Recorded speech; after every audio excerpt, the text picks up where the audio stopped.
Assalamualaikum warahmatullahi wabarakatuh. Oke, kita lanjutkan saja ceritanya. Just. Bab 231 sampai 235.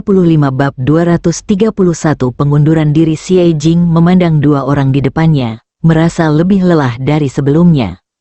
Selama bertahun-tahun, dia sibuk seperti mesin untuk Tuan Xie, dan dia bahkan tidak lagi mengejar cinta. Dia menerima pengaturan kakeknya dan mempekerjakan seorang menantu. Namun pada akhirnya, kami benar-benar mendapatkan hasil ini. Ini sangat konyol. Aku tidak akan pergi. Nada suara Xie Jing setenang genangan air. Nyonya tua Xie menamparkan meja dan hampir marah. Xie Jing kemudian menatapnya. Nenek, bukankah kamu sudah berusaha mencari alasan untuk mencopotku dari posisiku? Oke, keinginanmu terkabul. Aku mengundurkan diri. Setelah dia selesai berbicara, dia berbalik dan keluar dari kantor ketua.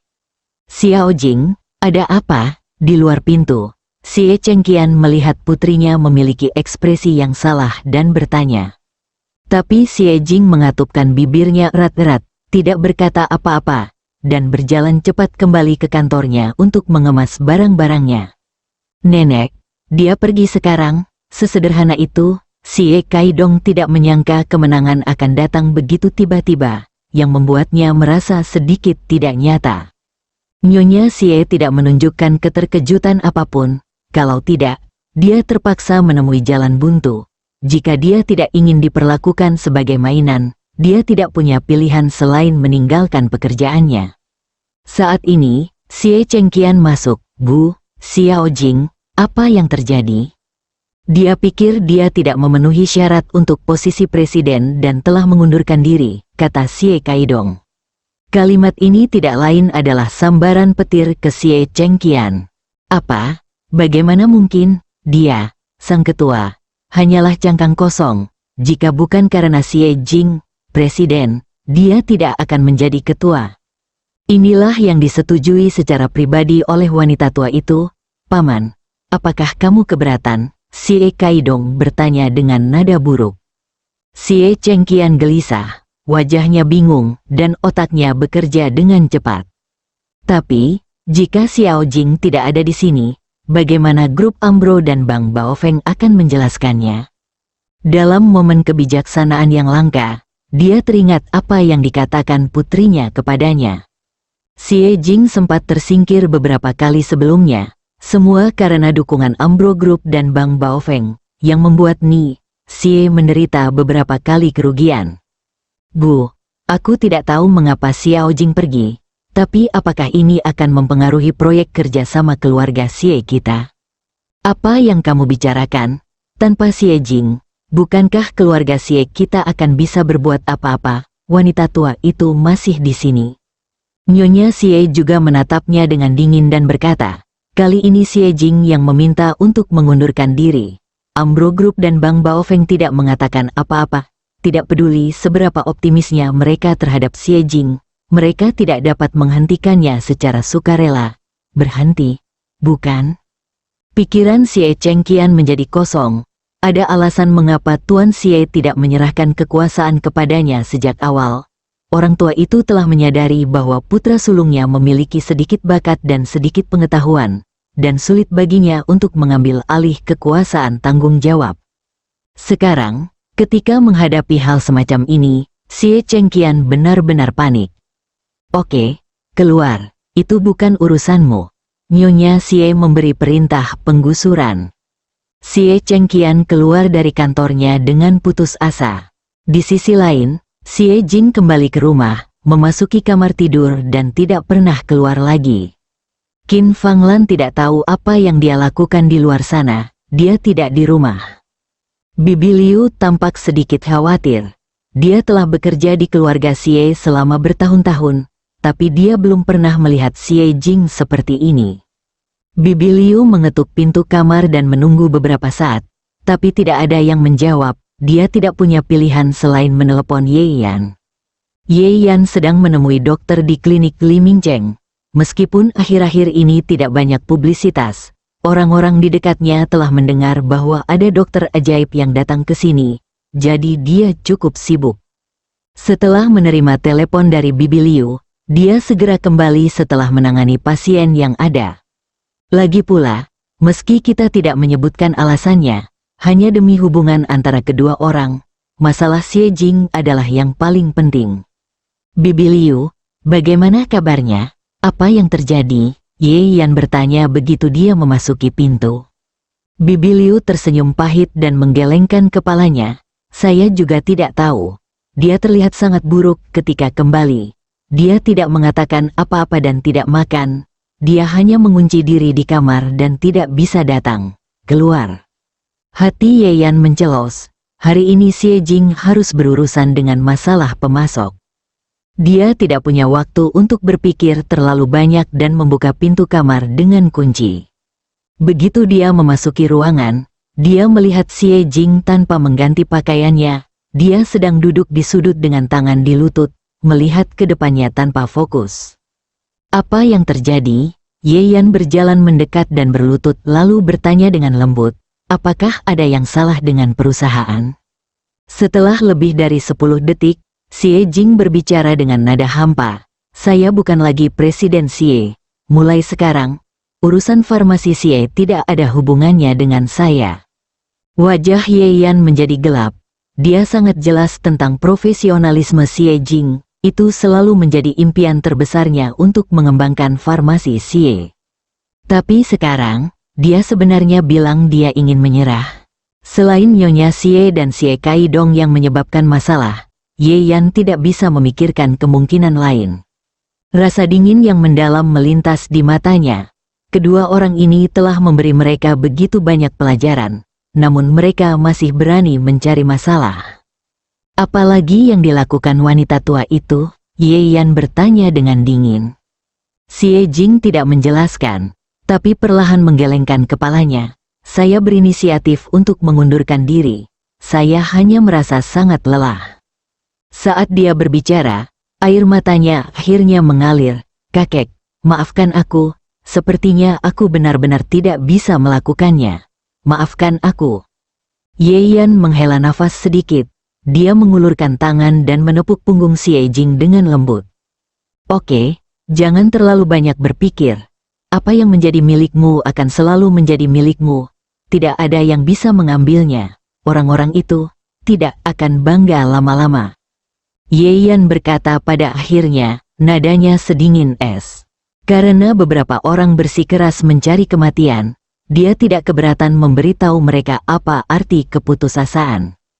Mata kosong Xie Jing perlahan mendapatkan kembali vitalitasnya, dan dia menatap Ye Yan dalam-dalam.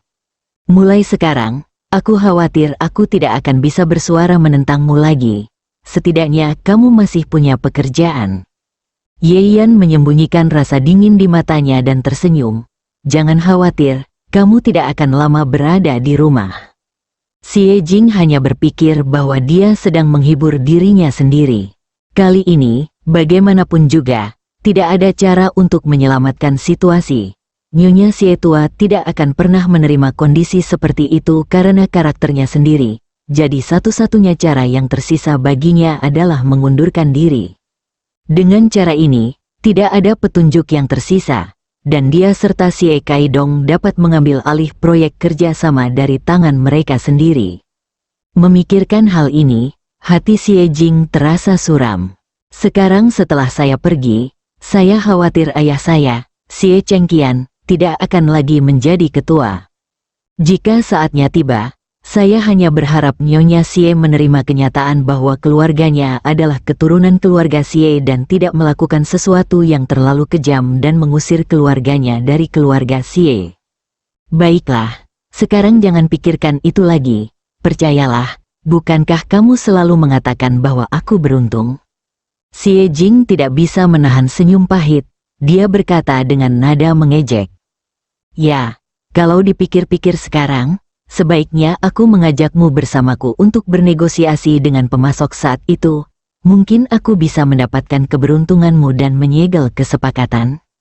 Bab 232 Aku pasti akan menjaga keluarga Xie keesokan harinya. Nyonya Xie mengadakan pertemuan dengan kerabat keluarga Xie dan mengumumkan pengunduran diri Xie Jing di depan umum. Mendengar berita itu, semua orang bersorak. Sejak Xie Jing mengambil alih kekuasaan keuangan selama hari-hari ini, dia telah membersihkan banyak rekening lama, yang membuat orang-orang ini ketakutan. Dan dengan pengawasannya, orang-orang di keluarga Xie ini tidak lagi dapat dengan mudah menghasilkan uang dari perusahaan ke kantong mereka sendiri seperti sebelumnya. Melihat 3 miliar yuan di rekening mereka begitu serakah sehingga kata-kata mereka keluar dari mulut mereka. Sekarang setelah Xie Jing tiada, saya yakin kekuatan finansial akan segera kembali ke tangan Xie Kaidong. Saat itu, dia dapat dengan senang hati membelanjakan uang perusahaan untuk menikmati hidup. Nyonya tua, saya sudah lama berpikir bahwa gadis kecil Xie Jing tidak cukup baik. Keputusan Anda benar. Namun sebagian orang mengetahui sedikit tentang sikap Ambro Group dan Bang Baofeng terhadap Xie Jing, sehingga mereka sedikit khawatir. Tetapi apakah tidak akan ada lagi masalah dengan cara ini? Seseorang bertanya dengan ragu-ragu. Dengan nenek di sini, apa masalahnya? Xie Kaidong berkata dengan acuh tak acuh. Kemarin Bu Xie menjelaskan kepadanya bahwa pengusaha menghargai keuntungan. Sebelumnya, Ambro Group dan Bang Baofeng pasti merasa Xie Jing bisa memberikan keuntungan lebih bagi mereka, sehingga mereka memilih untuk mendukung Xie Jing.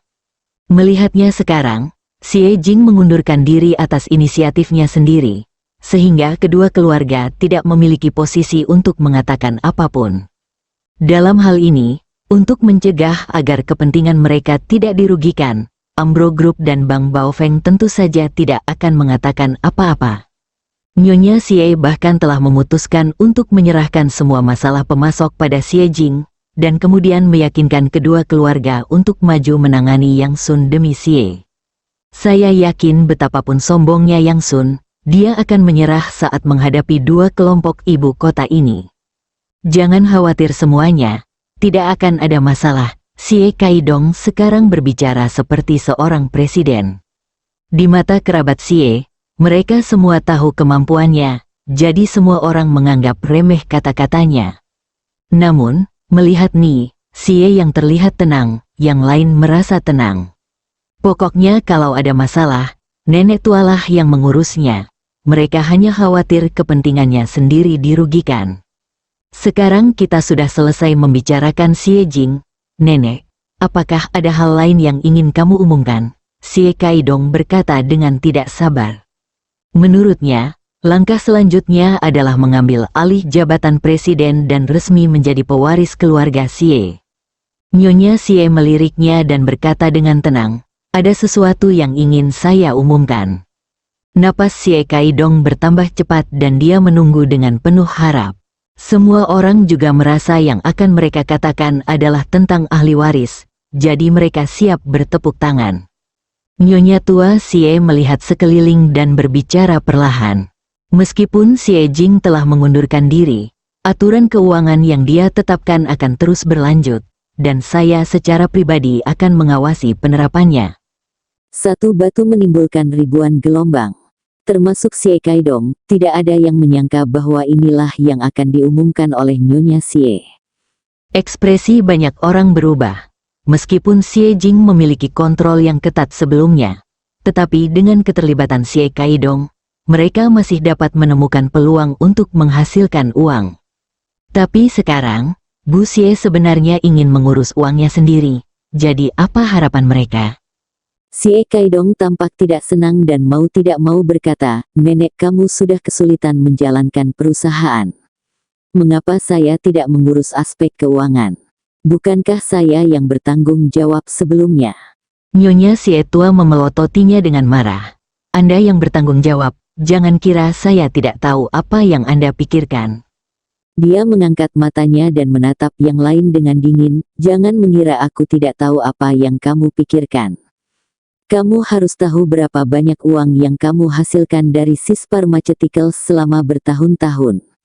Itu hampir cukup untuk kamu habiskan seumur hidup.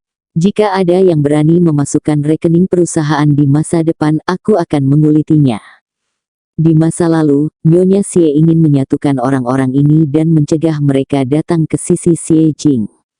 Sekarang Xie Jing telah mengundurkan diri, dia pasti tidak akan mentolerir siapapun yang berbohong di perusahaan Xie untuk menghisap darah. Adapun Xie Kaidong, dia sangat marah. Perusahaan ini akan menjadi milik Anda mulai sekarang, tetapi Anda begitu terobsesi dengan keserakahan. Tidakkah Anda tahu bahwa uang Anda sendirilah yang menyebabkan kerugian sebesar itu? Nyonya Xie merasa karena tidak ada pesaing sekarang, dia harus lebih tegas terhadap Xie Kaidong agar dia bisa menjadi berbakat dengan cepat. Tapi Xie Kaidong tidak mengerti niatnya sama sekali. Dia hanya merasa bahwa neneknya tidak masuk akal. Dia tidak hanya tidak punya uang untuk menghasilkan uang dari ini, tetapi dia juga akan kehilangan muka di depan kerabat keluarga Xie. Sialan, Xie Jing mengincarku begitu dia pergi, tunggu saja aku. Xie Kaidong menundukkan kepalanya dengan ekspresi gemetar di wajahnya, tapi dia berpikir dengan kejam di dalam hatinya. Tepat ketika ruang konferensi sepi, asisten Ni Xie membuka pintu dan masuk. Wanita tua, Tuan Anderson ada di sini. Tuan Anderson, penanggung jawab wilayah Ambro China. Bagaimana orang besar seperti itu bisa datang ke keluarga Xie secara langsung? Nyonya Xie dan Xie Kaidong sama-sama terkejut. Anda pasti tahu bahwa sangat sulit bagi mereka untuk mencoba yang terbaik untuk makan bersama orang ini sebelumnya.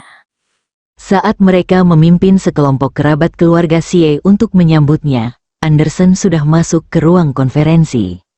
Namun kali ini ia ditemani oleh seorang asing berambut pirang, bermata biru, berkacamata berbingkai emas, dan berwajah serius. Tuan Anderson, Anda adalah pengunjung yang jarang, silakan duduk, Xie Kaidong menyapa dengan hangat. Nyonya Xie juga tersenyum sopan dan berkata, Tuan Anderson bisa menelepon saja jika Anda butuh sesuatu. Mengapa harus pergi ke sana sendiri? Anderson memasang ekspresi tenang di wajahnya dan berkata, beberapa hal harus dijelaskan dengan jelas secara langsung. Ayo, mari kita saling mengenal. Dia berkata sambil melepaskan orang asing itu, ini Fris. Kamu mungkin akan sering berurusan dengannya di masa depan. Nyonya Xie dan Xie Kaidong sama-sama sedikit terkejut. Mungkinkah ini eksekutif baru Ambro Group? Namun, saat mereka berdua memikirkannya, mereka merasa lega. Anderson sebenarnya melakukan perjalanan langsung untuk memperkenalkan para eksekutif senior perusahaan, yang menunjukkan bahwa dia masih menghargai Xie. Dengan cara ini, pengunduran diri Xie Jing sepertinya tidak akan berdampak banyak. Memikirkan hal ini, Nyonya Xie tersenyum. Benar saja, perkembangan masalah ini sesuai dengan penilaiannya. Itu benar-benar suatu kehormatan bagi kami. Tolong jaga baik-baik Pak Anderson dan Pak Fried di masa depan, ujarnya. Namun, tidak ada senyuman di wajah Anderson, malah dia merasa sedikit kedinginan. Merawatmu. Jangan khawatir, Fried adalah seorang profesional. Dia pasti akan menjagamu dengan baik, Xie. Xie Kaidong senang mendengarnya. Bukankah ini berarti dia telah diakui oleh Ambro Group? Tapi Ni Xie mendengar ada yang tidak beres. Tuan Anderson, apakah ini orang baru yang bertanggung jawab atas proyek kerja sama? Dia bertanya ragu-ragu. Anderson menyeringai. Tidak, dia adalah manajer umum Departemen Hukum Ambro Group China. Bab 233, biarkan dia keluar menjemputku. Departemen Hukum. Hati Nyonya Xie tiba-tiba terangkat. Perjanjian kerja sama kedua pihak sudah ditandatangani. Apalagi hubungannya dengan Departemen Hukum. Xie Kaidong bertanya seolah dia tidak mengerti. Tuan Anderson, apakah Anda memiliki arti mendalam dalam pengaturan ini? Anderson berkata enteng, tentu saja, karena saya tidak akan bekerja sama lagi dengan Anda, itu pasti akan melibatkan perselisihan kontrak. Saat itu, Anda dan saya akan pergi ke pengadilan, dan Departemen Hukum akan bertanggung jawab atas aspek pekerjaan ini. Mulai sekarang, jika ada yang ingin Anda katakan, katakan saja pada Fried, dia akan mewakili Ambro sepenuhnya. Kata-katanya seperti embusan angin dingin, menyapu seluruh ruang konferensi. Semua orang tercengang. Nyonya Xie tanpa sadar mengepalkan sandaran tangan. Dia awalnya mengira Anderson datang kali ini karena eksekutif senior perusahaan Ambro lainnya datang dan ingin memperkenalkan mereka kepada mereka. Di luar dugaan, manajemen senior memang merupakan manajemen senior, namun di saat yang sama ia membawa kabar buruk tersebut. Ya, jika Ambrose memutuskan kerja sama secara sepihak, Sie memang bisa menggugat lewat jalur hukum. Tapi yang satu adalah grup biofarmasi kelas dunia, dan yang lainnya hanyalah keluarga kelas 3 di kota. Kesenjangan kekuatan ini terlalu besar. Jika Ambro nekat menunda, besar kemungkinan gugatan ini akan berlangsung 10 hingga 8 tahun. Pada saat itu, apakah wanita tua itu masih hidup atau tidak itu soal lain. Terlebih lagi, semua sumber daya keluarga Sie kini diinvestasikan dalam proyek ini. Jika gagal, keluarga Sie akan rusak parah dan tidak dapat pulih. Seluruh keluarga Dongling tahu bahwa keluarga Sie memiliki proyek kerja sama. Ketika saatnya tiba, mereka yang menikmati kemalangan orang lain, menambah hinaan, dan memanfaatkan orang lain pasti akan mengambil kesempatan untuk menghancurkan keluarga Sie. Tuan Anderson, kenapa begini? Kenapa tiba-tiba Anda tidak mau bekerja sama? Pasti ada alasannya. Sie Kaidong bertanya dengan ketakutan. Saat ini, semua kerabat keluarga Sie sedang bingung. Tidak ada yang menyangka perubahan seperti itu akan terjadi. Beberapa orang sudah memiliki perasaan samar bahwa ini pasti terkait dengan pengunduran diri Xie Jing. Kenapa? Sungguh konyol kalau kamu berani bertanya padaku kenapa. Kantor pusat kita seharusnya memberimu pelajaran ketika kita berada di Inggris, tapi aku tidak menyangka ingatanmu masih sependek itu. Sambil mencibir. Saat dia mengatakan ini, semua orang mengerti. Alasan perusahaan Ambro bereaksi seperti itu adalah karena Xie Jing. Tapi Nyonya Xie tidak mengerti. Pengunduran diri Xie Jing terjadi kemarin, dan dia yakin berita itu belum menyebar. Jadi bagaimana Anderson tahu? Apalagi orang-orang dari Departemen Hukum sudah dipersiapkan sebelumnya. Nenek pasti Tuan Anderson yang diberitahu oleh Xie Jing, dan dia pasti tidak mengatakan yang sebenarnya untuk memicu pertikaian. Dia mencoba menyeret keluarga Xie sampai mati. Xie Kaidong berbisik di telinga Nyonya Xie dan mengertakkan gigi. Nyonya Xie melontarkan ekspresi tegas, Tuan Anderson, saya khawatir Anda tidak mengetahui cerita mendalam tentang masalah ini. Xie Jing adalah. Sudah cukup. Sedikit ketidaksabaran muncul di wajah Anderson, dan dia menyelanya begitu saja. Saya di sini hari ini bukan untuk mendengarkan penjelasan Anda. Jika ada yang ingin Anda katakan, serahkan pada Fris. Saya dengar pemasok Anda juga punya masalah dan Anda masih punya pinjaman besar dari bank. Saya ingin melihat berapa lama Anda bisa bertahan. Setelah mengatakan itu, dia berbalik dan keluar dari ruang konferensi dengan rapi.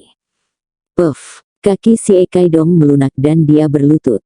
Nyonya Xie tua juga merosot di kursi, matanya menjadi gelap. Ambro Group sudah menjadi raksasa, tapi yang lebih buruk lagi adalah pinjaman Bank Baofeng sebesar 3 miliar. Di perusahaan biasa, satu saja akan berakibat fatal, tetapi Tuan Xie menyebabkan 2 masalah sekaligus. Kematian tertentu. Xie Kaidong takut dan tidak mau. Dia akhirnya menantikan hari ketika Xie Jing jatuh. Dia baru saja akan menyambut puncak hidupnya, tetapi dia jatuh ke dalam palung bahkan sebelum melihat bayangan puncaknya. Nyonya tua, apa yang harus kita lakukan sekarang? Anda yang mengatur masalah ini. Anda harus punya ide. Ya, ini terjadi setelah Xie Jing mengundurkan diri. Apakah Anda harus memberi kami penjelasan? Xie yang menanggung pinjaman, dan jika grup Ambro berhenti bekerja sama dengan kita, lalu siapa di Tanglin yang bersedia membantu kita? Pinjaman 3 miliar yuan tidak dapat dilunasi meskipun kita semua menjualnya. Kerabat keluarga Xie berteriak seolah-olah mereka sedang panik. Nyonya Xie memiliki banyak gengsi, tetapi saat ini, tidak ada yang peduli padanya. Dulu, mereka takut jika membuat marah wanita tua itu, mereka akan diusir dari rumah Xie dan uang mereka akan disita. Tapi sekarang, keluarga Xie hampir tamat dan orang-orang ini tidak perlu khawatir. Semakin banyak Nyonya Xie mendengarkan, semakin gelap wajahnya.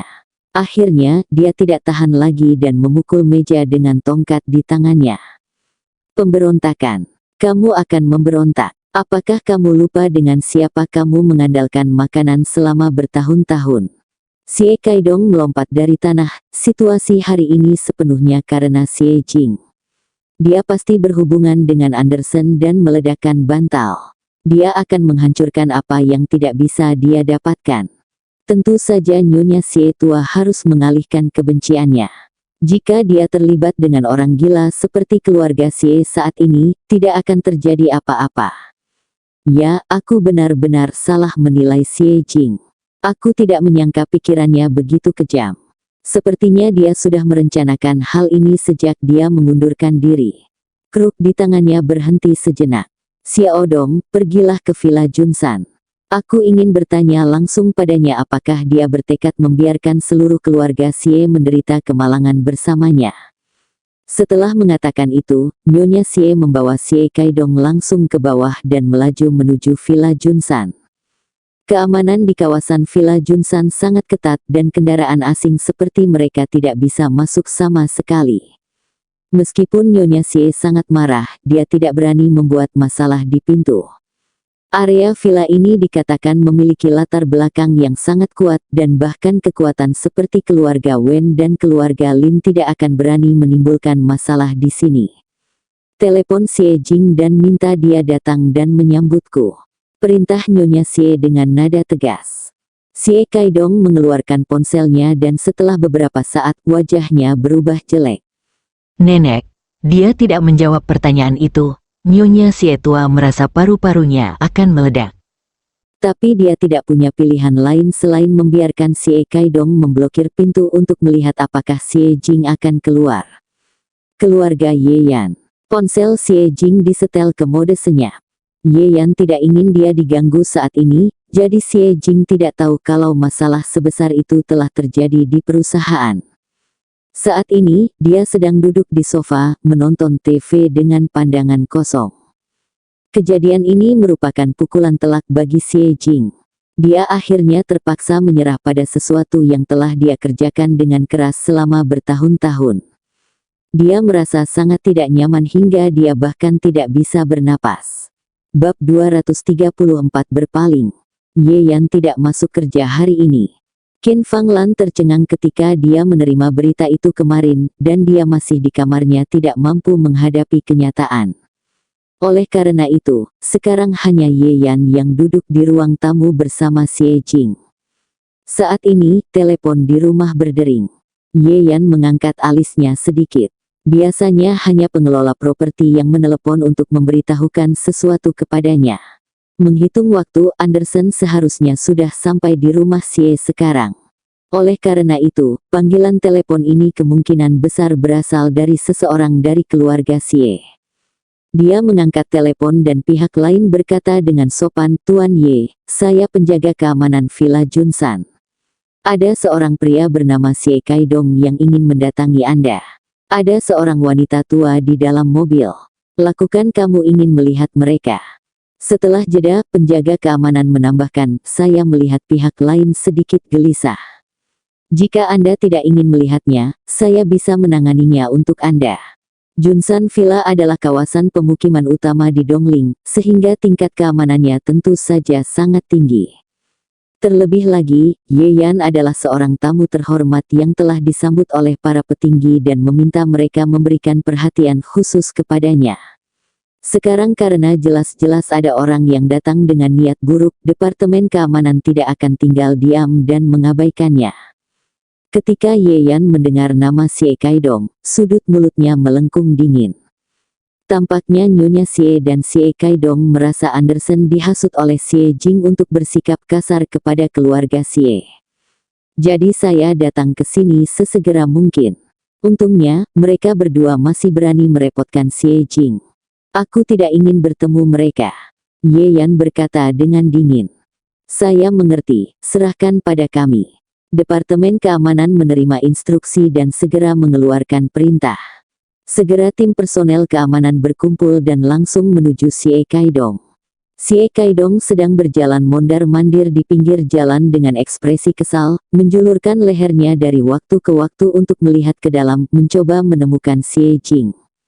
Alhasil, Xie Jing tidak melihatnya, melainkan melihat tim petugas keamanan.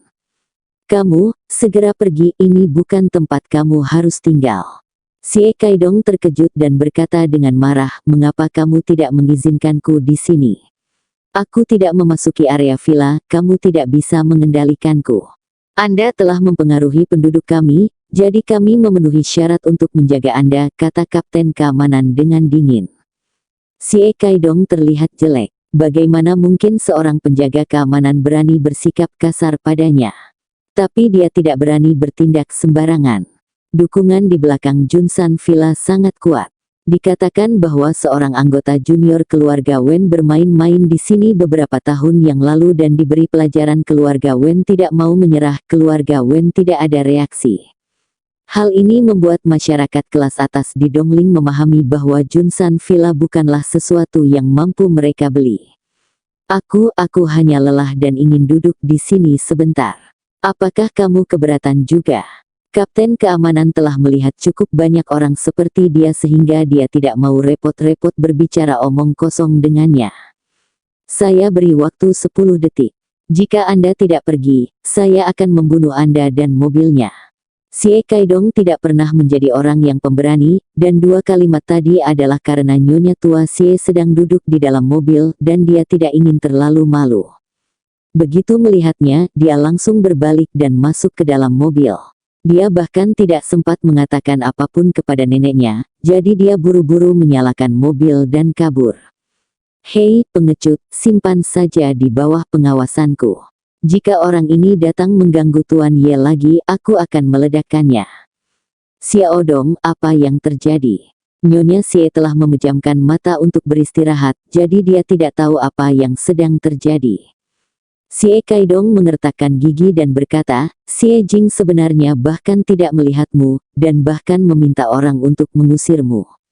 "Apa?" Nyonya Xie sangat marah. Tapi mereka berdua sangat marah sehingga mereka tidak bisa pergi ke Junsan Villa untuk bertingkah liar lagi, jadi mereka harus kembali dengan frustrasi. Di villa, Ye Yan mengirim seseorang untuk mengirim Xie Kaidong pergi tapi merasa tidak berdaya saat menghadapi Xie Jing. Dari tadi malam hingga sekarang, dia hanya bisa menangis diam-diam atau linglung. Dia hanya yakin Nyonya Xie dan Xie Kaidong tidak melakukan hal baik, jadi dia meminta Anderson untuk maju. Tapi bagaimana dengan selain itu? Ada beberapa hal yang Xie Jing tidak beritahukan pada Ye Yan, jadi Ye Yan tidak bisa mengetahuinya secara detail. Apa yang sebenarnya terjadi kemarin? Aku tahu suasana hatimu sedang buruk, tapi kamu harus memberitahuku dan aku akan tahu bagaimana membantumu. Dia membuat sepoci teh, menuangkannya untuk Xie Jing, dan bertanya dengan harmonis. Teh ini dibuat oleh Ye Yan sendiri dan mempunyai efek menyegarkan pikiran. Xie Jing menyesapnya dan merasa sedikit segar, akhirnya pulih dari suasana hatinya yang buruk. Ketika dia memikirkan wajah Yang Sun kemarin, dia merasa mual, dan tempat tulang rusuknya menyentuh sandaran tangan masih terasa sakit. Yang Sun itu bajingan. Aku tidak tahu bagaimana ayahnya mengajarinya melakukan hal yang tidak tahu malu, dan. Xie Jing mengertakkan gigi, semakin marah saat dia berbicara. Sejak dia mengalami kejadian itu di Inggris, dia menjadi sangat muak dengan laki-laki yang memaksa perempuan. Ye Yan berhenti sejenak saat menuangkan teh untuknya. "Apa lagi?" dia bertanya dengan mata dingin. Xie Jing mengertakkan giginya sebentar, lalu menghela napas berat. "Aku tidak ingin mengingatnya lagi." Ye Yan meletakkan teko tehnya dan berkata dengan tenang, "Baiklah, jangan pikirkan itu lagi." Dia menurunkan pandangannya, menutupi kemarahan di dalamnya. Setelah beberapa saat efek teh yang menenangkan mulai berlaku, dan Xie Jing berbaring di sofa dan tertidur lelap setelah tidak tidur nyenyak sepanjang malam. Ye Yan menutupinya dengan selimut, bangkit keluar, dan menelepon Chen Tianya. "Ada seorang pria bernama Yang Sun, tangkap dia dan selamatkan nyawanya." Nada suaranya dingin. Chen Tianya tidak mengatakan apapun yang tidak masuk akal. menutup telepon dan mengatur masalahnya. Ketika Yang Sun merasa bangga, dia sangat gembira ketika dia berpikir bahwa Xie Jing, seorang wanita cantik yang terkenal di Dongling, akan segera menjadi mainannya. Oleh karena itu, dia menemukan sebuah bar dan meminta selusin bartender untuk berpesta dengannya. Tiba-tiba sekelompok orang menerobos masuk dan mengusir perempuan-perempuan itu. "Brengsek, kamu ini apa? Tahukah kamu siapa aku?" Dia minum dan berteriak dengan arogan karena pikirannya tidak jelas. Jika dia bangun dan melihat Chen Tianya di antara orang-orang ini, dia tidak akan segila itu. Jika dia tidak bangun, seseorang secara alami akan membangunkannya. Chen Tianya tidak perlu mengatakan apa-apa, seseorang telah membawa seember air dengan es batu dan menuangkannya ke kepalanya. Rasa dingin yang menggigit membuat Yang Sun sadar dalam sekejap. Lalu dia melihat Chen Tianya, dan jantungnya tiba-tiba berdetak kencang. Setelah periode waktu ini, Chen Tianya telah menjadi kekuatan baru di wilayah abu-abu Dongling. Mustahil untuk tidak mengenali Yang Sun. Dia tahu bahwa meskipun pria di depannya masih muda, dia kejam, dan beberapa kekuatan kecil yang melanggar aturan Chen Tianya menghilang tanpa jejak. Nasib orang-orang ini sudah jelas. Oleh karena itu, Yang Sun segera menunjukkan senyuman tersanjung. "Chen, Bos Chen, apakah kamu memiliki kesalahpahaman?" Bab 235 mengeluarkannya. Chen Tianya meliriknya dan mengucapkan satu kata dengan tenang. "Mengalahkan." Kata Ye Yan, "Selamatkan hidupmu." Artinya selama orang tersebut masih hidup. Ini pertama kalinya dia melihat Ye Yan begitu marah. Chen Tianya tidak peduli siapa Yang Sun, hanya karena dia membuat Ye Yan sangat marah, dia mencari kematian. Orang-orang itu menyerbu ke depan dan tidak berhenti sampai Yang Sun dipenuhi memar dan bahkan tidak bisa mengenali ibunya sendiri. Dia berbaring di tanah, berjuang untuk mengangkat kepalanya, dan menatap Chen Tianya dengan mata bengkak. "Chen, bos, kenapa? Apa? Aku, bagaimana aku menyinggung perasaanmu?" Dia kehilangan beberapa gigi dan ucapannya tidak biasa. Namun rasa sakit fisik tidak sebaik rasa frustrasi batin. Yang Sun tidak dapat memahaminya. Bukankah dia akan mencapai puncak hidupnya? Bagaimana ini bisa terjadi? "Kenapa? Apakah kamu tidak tahu apa yang kamu lakukan?" kata Chen Tianya. "Yang Sun akan pingsan. Apa dia tidak tahu? Apakah Anda melakukan sesuatu yang besar baru-baru ini?" Satu-satunya hal yang perlu disebutkan adalah dia menipu keluarga Xie dan memaksa Xie Jing untuk menemaninya. "Bisakah kamu berterima kasih padaku, keluarga kecil kelas 3? Bahkan jika mereka terhubung dengan grup Ambro dan Bang Baofeng, seharusnya tidak bisa merekrut kekuatan abu-abu seperti Chen Tianya." Saya benar-benar tidak tahu. Bos Chen, pasti ada kesalahpahaman di sini. Apakah Anda telah ditipu oleh seseorang? Chen Tianya mengusap dagunya. "Meskipun aku tidak tahu apa yang Lao Yan ingin lakukan, kaulah yang dia inginkan." Dia menjentikkan jarinya. "Ambillah." Yang Sun masih berusaha melawan, namun dipukul hingga pingsan dengan tongkat dan dimasukkan ke dalam karung. Chen Tianya kembali ke Di Hao dan melemparkan orang tersebut langsung ke ruang rahasia bawah tanah yang dirancang khusus untuk menahan orang. Ini dibangun oleh Ma Bao. Bagian dalamnya gelap dan lembab, dan dipenuhi bau darah dan busuk. Yang Sun hampir muntah begitu dia masuk. Suatu saat dia adalah bos yang brilian, dan saat berikutnya dia menjadi seorang tahanan. Kesenjangan ini membuatnya sangat tertekan hingga dia hampir muntah darah. Dia tidak lagi mengharapkan siapapun untuk menyelamatkannya. Karena Chen Tianya telah menangkapnya, tidak akan ada celah seperti itu. Yang Sun hanya bisa berharap kesalahpahaman itu akan segera terselesaikan dan kemudian melepaskannya. Dalam hatinya, dia tidak pernah menyangka akan ditangkap karena Xie Jing. Semua orang di Dongling tidak tahu bahwa wanita tua dari keluarga Xie lebih menyukai anak laki-laki daripada anak perempuan dan sangat mengincar Xie Jing. Jika dia menyerang Xie Jing sendiri, wanita tua itu akan baik-baik saja jika dia tidak menambah penghinaan pada lukanya, dan tidak mungkin dia bisa maju untuk membantu. Selain itu, siapa keluarga Xie? Chen Tianya adalah bintang baru yang membuat Lin Sihai optimis. Lebih mustahil lagi membicarakan orang tua Xie Jing sendiri. Selama kedua orang ini mampu, Xie Jing tidak akan mengalami masa-masa sulit di keluarga Xie. Adapun menantu laki-lakinya yang datang berkunjung, tolong berhenti menggodanya, dia pengecut. Setelah memikirkannya, Yang Sun tidak berpikir masalah ini akan berjalan baik dengan keluarga Xie, jadi dia merasa lega. Dia bahkan mulai berfantasi tentang bagaimana dia akan berperilaku sedih dan murah hati setelah Chen Tianya mengetahui kesalahpahaman tersebut. Saya mendengar bahwa pria bernama Chen dan Lin Sihai ini sangat pandai dalam dry cleaning. Mungkin saya bisa mengambil kesempatan ini untuk memintanya membantu memperkenalkan saya. Bukankah saya akan memiliki pendukung lain? Yang Sun berpikir dengan puas. Untuk sementara, bahkan bau di ruang bawah tanah tidak terlalu buruk. Sayangnya, dia belum mengetahuinya, tapi dia sudah berada dalam bencana. Setelah menerima telepon dari Chen Tianya dan mengetahui Yang Sun telah ditangkap, Ye Yan segera keluar. Dia tidak memberitahu Xie Jing apa yang akan dia lakukan. Dia hanya mengatakan ada yang harus dia lakukan. Xie Jing tidak mengajukan pertanyaan apapun. Suasana hatinya sedang buruk sekarang dan tidak bisa bersemangat tentang apapun. Namun, Qin Fanglan keluar dari kamar dan melihat Ye Yan keluar. Dengan wajah gelap, jam berapa sekarang? Serigala bermata putih ini masih tega keluar dan berlarian. Xie Chengqian menghela nafas, terserah. Apakah kita masih peduli padanya sekarang? Mata Qin Fanglan muram.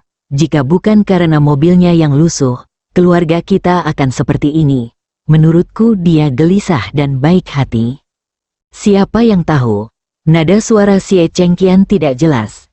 Dia tidak tahu tentang hal-hal ini sekarang dan hanya memikirkan apa yang harus dilakukan di masa depan.